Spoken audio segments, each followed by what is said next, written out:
Quer contar um pouquinho pra galera, ou não? Não, tô brincando. Uma pergunta que vocês me fizeram muito lá no Instagram foi onde aplicar pra vagas, onde o Gui achou a vaga, por onde eu começo pra achar uma vaga de emprego na Alemanha. Peraí que eu tô com coceira aqui. Vou botar o quê? Uma meta de likes. Se esse vídeo chegar a 100 likes, o Gui vai gravar outro vídeo comigo. 1, 2, 3 e... Mãe, mãe! Oi, gente! Eu sou a Cel e esse é o canal Mãe Mãe. Sejam muito bem-vindos. Pra quem ainda não me conhece, eu moro em Hamburgo, na Alemanha, e uns tempos atrás eu deixei um box de perguntas lá no meu Instagram pra vocês fazerem perguntas especificamente sobre emprego na Alemanha. Mas eu não vou responder isso sozinha e por isso eu trouxe um convidado muito especial hoje, que é o Gui, que é meu marido. E, bom, se apresenta aí, lindo. Eu sou o Guilherme, eu tenho 26 anos, sou formado em estatística. Trabalhei com estatística o tempo todo no Brasil, na verdade mais orientado a pagamentos e fraude, acho que é o termo que o pessoal mais fala no mercado. Toda a minha experiência é baseada em prevenção à fraude e data analytics no geral. E antes da gente começar a falar sobre o assunto especificamente desse vídeo, a gente quer pedir o quê? Pra vocês se inscreverem no canal. Aí embaixo. Fofinho. Se você ainda não é inscrito, já se inscreve no canal. E se você já é inscrito, você já sabe, né? É só compartilhar esse vídeo pra me ajudar. Então vamos, de fato, pro assunto desse vídeo. Acho que vale, antes de tudo, a gente começar explicando por que a gente veio pra Alemanha. Porque a escolha do país não foi simplesmente um acaso. Então você quer começar contando um pouco pra galera, Lindo? Posso contar. Bom, acho que o primeiro filtro que a gente aplicou foi uma questão política. Acho que eu não vou entrar em nenhum mérito de discussão política agora. Mas a gente estava procurando por um regime político que a gente acreditava mais no funcionamento dele, acho que nesse momento. E o que tinha mais a ver com a gente na circunstância, e ainda tem mais a ver, era um regime que se aproximava do que é o social-democrático. E aplicando esse filtro já sobram poucas opções já, na verdade. Então, Noruega, Finlândia, Suécia, enfim, entre outros, e a própria Alemanha. Aí, a partir desses países, um outro filtro que a gente estava pensando era uma questão de diversidade. Diversidade no sentido de um país que a gente acreditava, pelo menos na nossa hipótese, onde a gente teria mais tranquilidade sendo imigrante. Acho que a gente sabe que saindo do nosso país, a gente vai ser sempre uma pessoa de fora, assim, existe uma questão de adaptação à cultura. Então, a gente estava procurando por entre esses países o que tinha uma questão de claridade um pouco maior.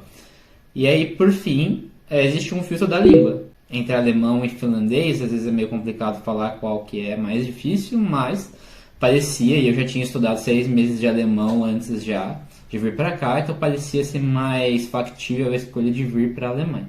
Depois que a gente escolheu o país, a gente começou a pensar quais seriam as possibilidades de vinda para cá.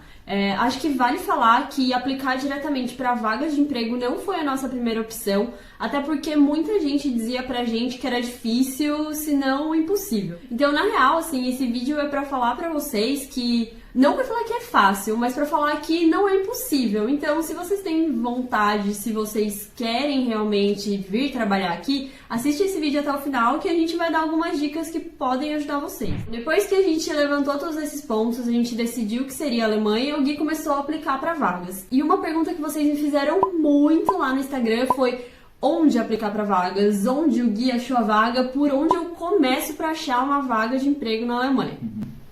Acho que vale contar que, na verdade, o primeiro contato que eu tive com o processo seletivo para o exterior foi receptivo, na verdade. A Amazon entrou em contato, a Amazon estava abrindo uma operação aqui em Berlim, lá em Berlim, abrindo uma operação de prevenção à fraude também, do time dele. Então, foi meu primeiro estalo pensando que eu poderia participar de um processo, porque eu cheguei até a fase final desse processo na Amazon, eu tive uma entrevista com o diretor de fraude lá, que ele estava em Seattle, né, na época. E aí foi o meu primeiro estalo que eu falei com a Cel que talvez, assim, existia essa possibilidade de a gente já aplicar para vaga. E falando de ferramenta, foi pelo próprio LinkedIn, assim, acho que o primeiro contato que a gente teve, então acho que a Cel já colocou até umas dicas de deixar o LinkedIn em inglês. Então eu deixei o meu totalmente em inglês, pensando em oportunidades de vagas futuras. E teve esse primeiro contato com empresas de fora, assim, e acabaram não sendo o único, e a gente resolveu aplicar. E aí, uma bela noite, assim, eu tava, enfim, com o meu LinkedIn aberto, tava olhando por vagas aqui na Alemanha, e apliquei para uma vaga numa empresa chamada Klarna, que é uma empresa de método, é um método de pagamento, bem basicamente falando, assim. Em sequência, como eu apliquei para uma vaga, acho que provavelmente o algoritmo entendeu que eu estava procurando por vagas e sugeriu uma outra ferramenta que era o Landing Jobs. Esse Landing Jobs é basicamente um portal de vagas, que nem o LinkedIn, mas 100% orientado a vagas de tecnologia. Por vagas de tecnologia, eu digo Software Engineering, Data Engineering, Data Scientist, Data Analytics, enfim, vagas relacionadas a esse scope. E foi lá que eu encontrei a vaga da Freenow, que a princípio é para trabalhar como Data Analyst, mas para marketing, né, para supply aqui que a gente fala. E, enfim, ambos os processos, tanto o processo da Klarna quanto o processo da Freenow, eles continuaram, recebi o feedback deles da primeira entrevista. Foi acontecendo e agora a gente está aqui. Além do LinkedIn, que o Gui falou, e do Landing Jobs, tem duas plataformas que eu tenho usado bastante aqui para procurar vagas para mim. Bom, eu também costumava trabalhar na área de tecnologia no Brasil, como Data Analyst, mas no Landing Jobs eu não achei tantas vagas para Júnior e Pleno, que é o nível que eu sou. Então eu fui procurar por outras plataformas onde eu pudesse encontrar vagas de emprego. As duas que eu mais tenho usado aqui são Xing e Smart Recruiter. As duas são bem parecidas com Landing Jobs em termos de que você cria o seu perfil lá e aí você coloca suas competências, quais são as ferramentas que você conhece e o site meio que vai te dando matches com outras empresas. O Gui não falou muito sobre isso, mas o Landing Jobs funciona mais ou menos dessa forma. E eu achei essas duas plataformas bem legais e tem me ajudado bastante a conseguir vagas que são mais o meu perfil. Acho que vale ressaltar que na procura por vagas, dê uma olhada se eles estão aceitando pessoas de fora. Acho que eles colocam uma descrição que eles dão um suporte para o visto, e isso significa que eles estão aceitando pessoas de fora. Mas tem que entender tipo, o que é de fora para eles também, vai estar na descrição. E se eles arcam com os custos de passagem e realocação de uma forma geral também, tá? E acho que isso que o Gui falou de prestar atenção na descrição das vagas é mega importante, porque tem alguns pré-requisitos que às vezes a gente acha que tem quando a gente compara com os trabalhos que a gente tinha no Brasil, que aqui para eles são um pouco diferentes, principalmente falando em nível de carreira. Então, por exemplo, no caso do Gui, aqui ele tá num nível que, sei lá, não é abaixo, mas... Em termos hierárquicos, estou numa posição como analista pleno agora, né? E eu era analista senior, já vi dando coordenador, quase assim, traçando um caminho para virar líder em algum momento, e então eu voltei quase 2 passos, assim, no sentido de posição, mas não necessariamente financeiro também, né? E outra coisa que também a gente precisa tomar muito cuidado quando a gente está aplicando para vagas para cá, é a questão da língua mesmo. É possível achar muitas vagas English Speaking aqui, que no momento são as vagas que eu tô procurando e eram as vagas que o Gui tava procurando, porque a gente ainda não fala alemão, mas tem algumas vagas que você precisa falar alemão. Tomar cuidado, ler bastante a descrição, pra não sair aplicando e aí talvez receber muitas negativas e não saber o porquê, né? Vocês me perguntaram outras 2 coisas, que era uma especificamente sobre a área de tecnologia, como são as vagas para a área de tecnologia aqui. E a segunda pergunta foi sobre quais são as áreas que a Alemanha está procurando mais. Acho que sobre a área de tecnologia, bom, a gente falou mais ou menos aqui, porque é a área que a gente está.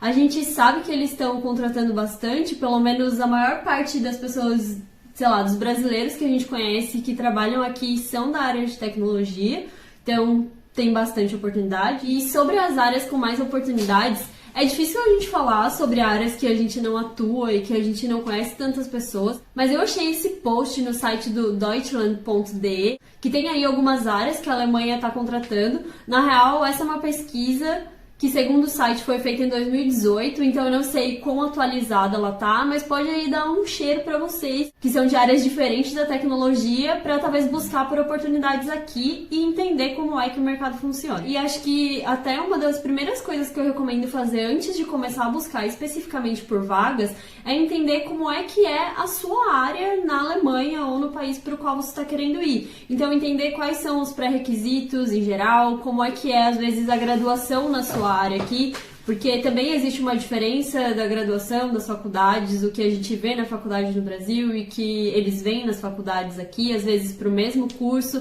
Então, acho que vale pesquisar muito sobre esses pontos antes de começar a procurar por vagas especificamente. Outra pergunta que me fizeram muito foi sobre o processo seletivo. Eu já tô fazendo alguns processos seletivos aqui, mas acho que o Gui é a melhor pessoa para falar sobre isso por enquanto. Acho que nessa época eu fiz esses 2 processos seletivos e ambos foram bem parecidos, na verdade, assim, e acho que nada fora do normal. Acho que eu tenho para contar que é mais diferente é que eles são muito mais diretos, assim. Então, eu já tive entrevistas no Brasil, cara, que duraram 2 horas, sabe? E a entrevista final aqui durou 26 minutos, eu lembro. Exatamente, foram 26 minutos quando acabou a chamada no Zoom.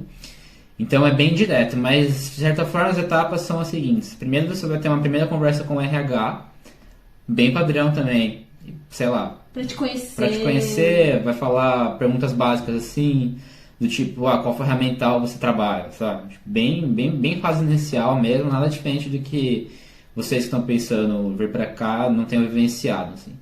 A segunda etapa já era com um gerente da área, assim. E aí foi uma entrevista um pouco mais longa, foram acho que uns 40 minutos, 45, mas também mais curta do que as que eu já vivenciei no Brasil. Também sobre coisas bem normais, assim, sobre rotina. Eles perguntavam bastante sobre o seu dia a dia, que eles falam muito do dia a dia.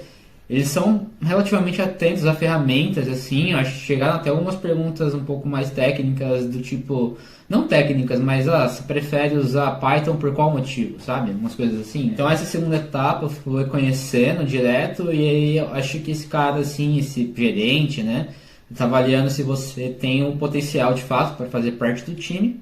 E aí ele mandou um case para resolver, isso aconteceu nos dois processos seletivos, tá? E a terceira rodada seria uma rodada de entrevista, de apresentação, desse case, que rolou e tal. E aí, a última etapa, acho que em ambos os casos, era também conhecer o time. Então, era uma entrevista aí que foi muito mais de boa, assim, que era o time perguntando, por que você está escolhendo a Alemanha? Por que você quer mudar? O que você espera da gente, sabe? Bem... E acho que isso é bem diferente de entrevistas no Brasil, né? Eu, pelo menos, já fiz muitas entrevistas no Brasil e nunca tive uma fase que, sei lá, eu conversava com o time pro qual eu tava entrando, assim. Era como se fosse uma sabatina num sentido bom, assim, sabe? Um double check, né? Um double check, porque eu acho que são as pessoas que você vai trabalhar no dia a dia.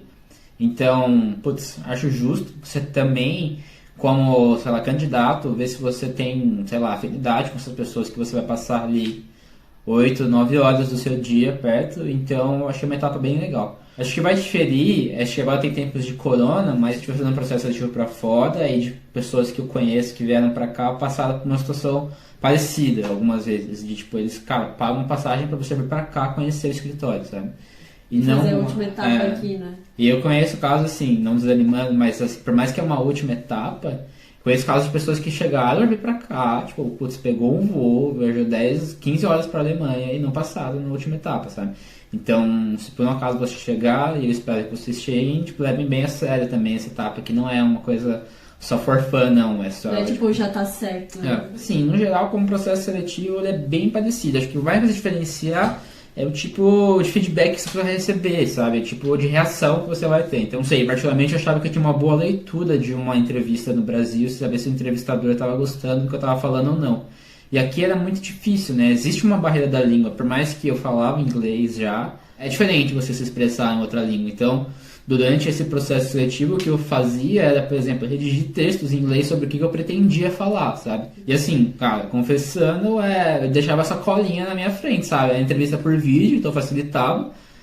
Qualquer branco, era uma situação que eu tava mudando de país se eu passasse no processo, né? Então, e tinha 5 horas de diferença também. Então, assim, minhas entrevistas eram tipo 5:30 da manhã, sabe? E felizmente deu tudo certo e a gente tá feliz aqui.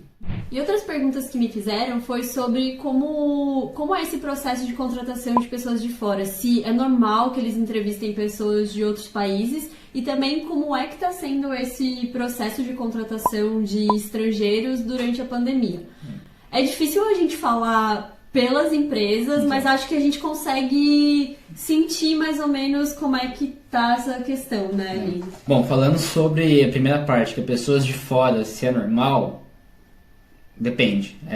Não dá pra falar nem que sim, nem que não. Acho que vão depender se as empresas são mais internacionais, mais abertas à internacionalização, ou não. E outras, elas também têm um centro de custo que é factível de trazer alguém de fora, porque não é barato, tá? Então, com certeza, se você olhar para empresas maiores, vão ter mais oportunidades, mas pode ser que elas sejam mais tradicionais também. No geral, as empresas colocam tipo, uma observação bem no final da descrição do LinkedIn, somente residentes na União Europeia, somente não sei o que lá, ou aceitamos todos os candidatos, enfim.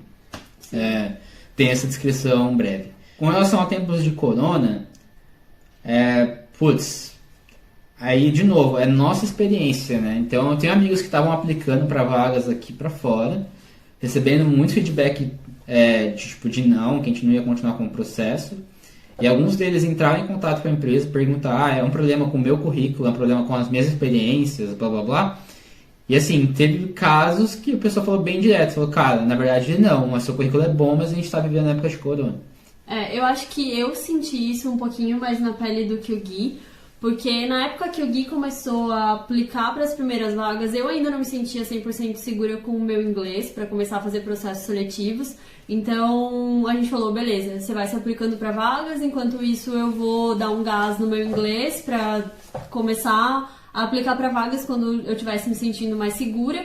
E quando eu comecei a me aplicar para as vagas, já estava rolando corona. Então foi exatamente isso que o Gui falou, eu recebia muito negativo. E na maior parte dos casos eu me encaixava, tipo, total, assim, na vaga, nos pré-requisitos e tal, mas eu ainda não tava morando aqui. E pra mim foi muito claro que esse era um dos motivos de tantos nãos que eu recebi lá no começo, que logo quando a gente chegou aqui eu já comecei a receber convites pra fazer entrevistas. E eram pra vagas com exatamente os mesmos perfis que eu tava aplicando lá no começo. Então, eu acho que sim, tem um impacto, sim, em relação ao corona, mas acho que assim, foi o que a gente falou antes. Se vocês querem trabalhar aqui, se vocês têm vontade, acho que não adianta, tipo, levar em consideração os nãos que vocês receberem nesse período e, tipo, desistir por conta disso, sabe? Acho que precisa entender também que é um momento delicado. A gente já deu alguns spoilers, mas vocês me perguntaram muito sobre a questão da língua. Se a gente já fala alemão, se a gente já falava, se o Gui já falava, se foi um pré-requisito pra ele, enfim.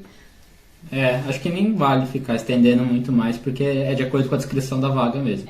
Acho que sim. Vale reforçar que também a gente entende nossos privilégios, né? A gente tem aí uma consciência de classe e, é possível conseguir uma vaga aqui sem falar alemão, mas você tem que pelo menos falar o inglês, porque a gente fica pensando que a gente conhece algumas pessoas que chegaram aqui sem falar alemão e sem falar o inglês e eu, de verdade, não sei como essas pessoas se viravam no começo.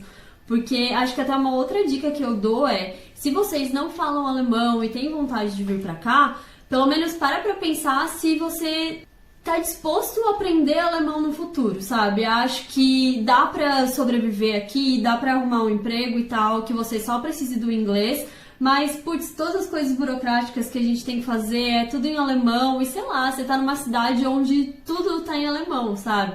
Então, não sei se faz sentido ter a pretensão de morar aqui sem aprender a língua, sabe? No longo prazo. Como vocês já sabem, deu tudo certo, o Gui foi aprovado, recebeu o contrato e tal. E aí uma coisa que vocês me perguntaram foi como a gente descobriu sobre o custo de vida aqui. Como é que o Gui negociou salário, por exemplo, pra saber que ia ser uma renda suficiente pra gente viver aqui. E aí... Bom, Glassdoor, no geral, olha as médias salariais das empresas e procure lá. Tipo, eu fui bem direto em pesquisar quanto ganha um analista de dados, um cientista de dados na Alemanha. E aí eu tava pedindo a mediana. Mas eu chegava durante o processo, acho que na parte da RH eles perguntam um pouco disso, assim.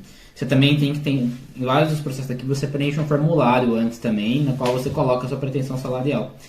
E aí eu deixava bem explícito que eu falava, olha, eu tô colocando isso com base no que eu pesquisei, mas eu acredito, confio na empresa, que vocês vão prover o salário que faz sentido para minha realidade, para que não tenha um descolamento com relação ao time. E com relação ao custo de vida aqui, também pesquisar para ter uma noção, sabe? Então, coloca na ponta do lápis as contas essenciais que você tem e você vai ter uma noção do dinheiro que vai sobrar no final do mês.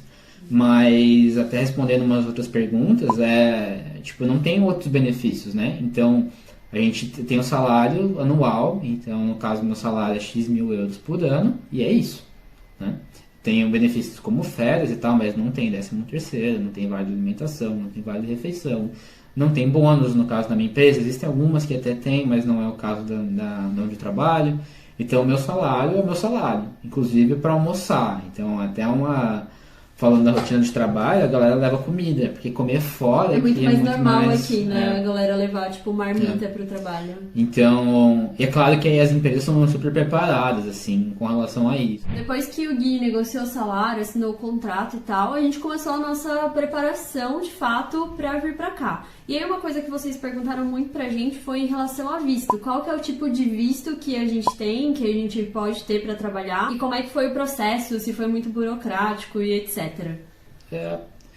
Assim, agora que passou eu não acho tão complicado, na verdade, tá?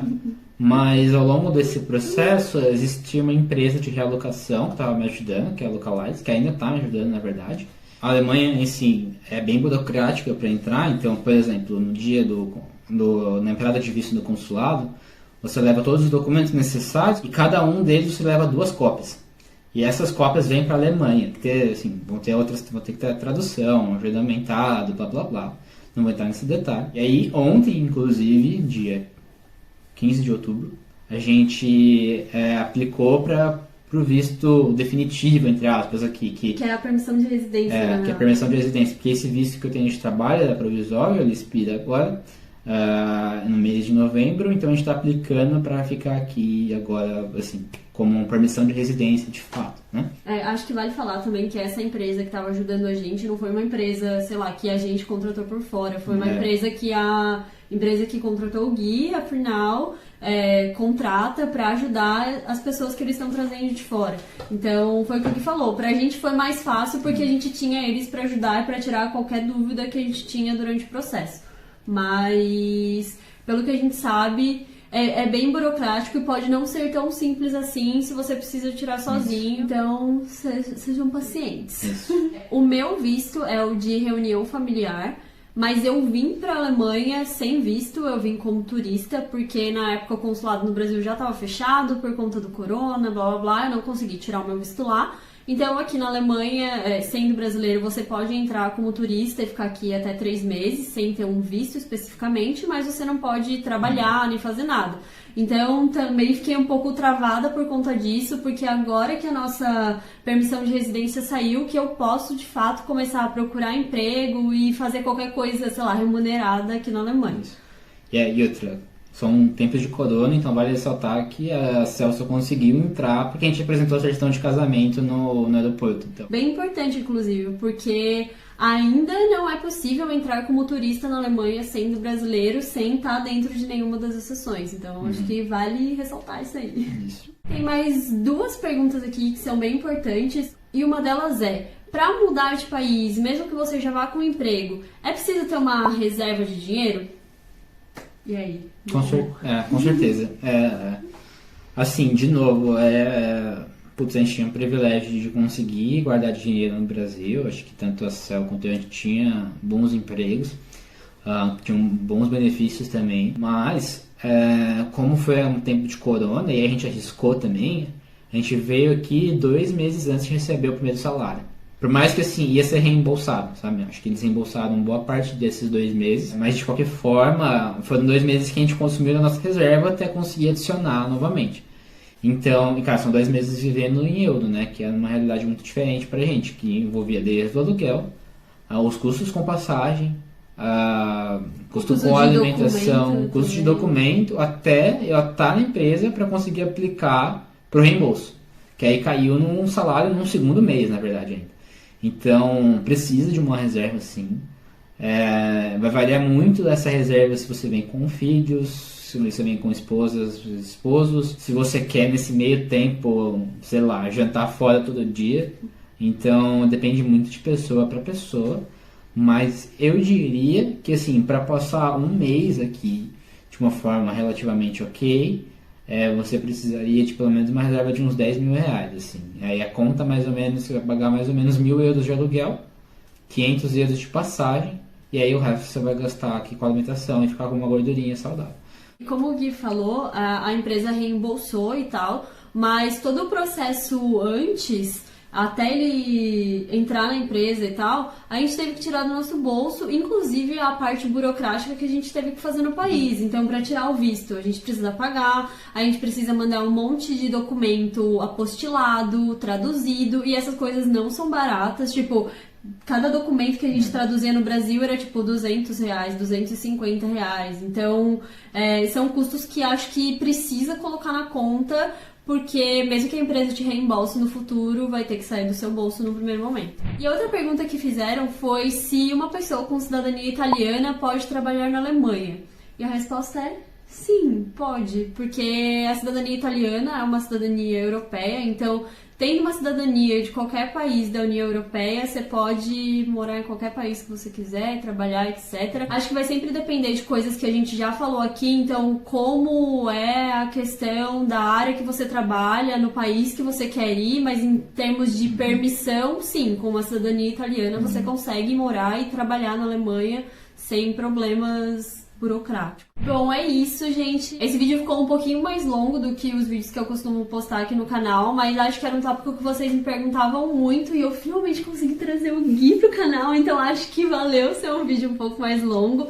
Eu espero que a gente tenha conseguido esclarecer, né, todas as dúvidas de vocês. Se ficou alguma coisa que não foi respondida ou se surgiu alguma outra dúvida aí ao longo do vídeo, comenta aqui embaixo que eu respondo sempre todos os comentários. O que eu não souber, eu peço ajuda aqui para os universitários. E é isso. Se você gostou desse vídeo, não esquece de deixar seu like, porque o Gui odeia gravar vídeo, então, olha, valorizem que essa pessoa está aqui sentada do meu lado respondendo as perguntas de vocês hoje. Inclusive, a gente vai botar o quê? Uma meta de likes. Se esse vídeo chegar a 100 likes, o Gui vai gravar outro vídeo comigo. Até o próximo vídeo. Tchau!